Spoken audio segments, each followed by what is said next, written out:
Is the Republican Party in danger of dying out? That is the question Yahoo News and other media asked in early March. It was based on demographic trends highlighted in a Pew Research survey this year, and even Republicans themselves admit these trends make the party's future cloudy.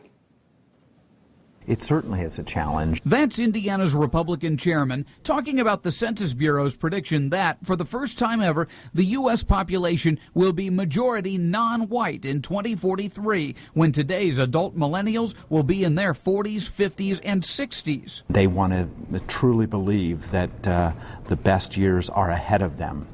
And that's what we have got to provide them. But will millennials, the most racially diverse generation in this country's history, be willing to listen to the GOP? They do have a real concern in that they've never wrapped up this group by a 2-to-1 margin.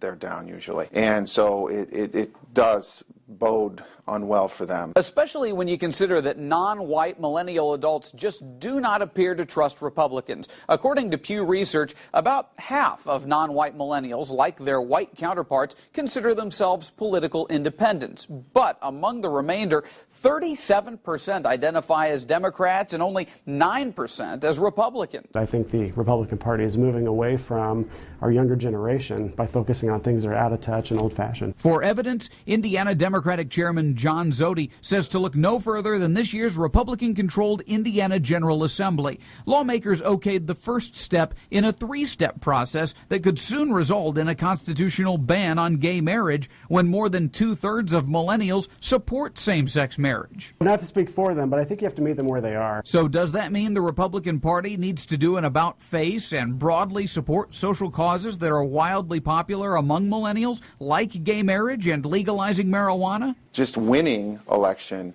is not really what you want either if it's selling out. The party of Reagan and Lincoln selling out? Republican leaders don't think they'll have to do that. We see that millennials are very concerned about job opportunities, very concerned about debt.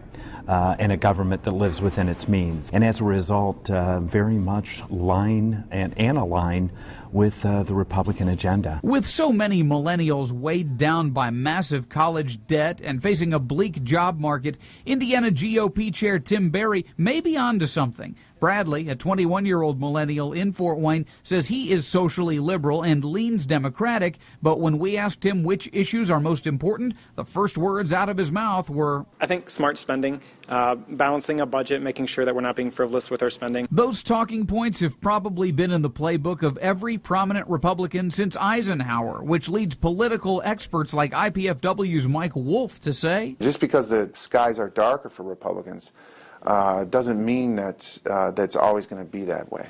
So what other potential rays of hope do Republicans have, and how can they latch onto them and change the way millennials view the party without selling out? We'll look into all that as we wrap up our special reports tomorrow night at 6 and 11.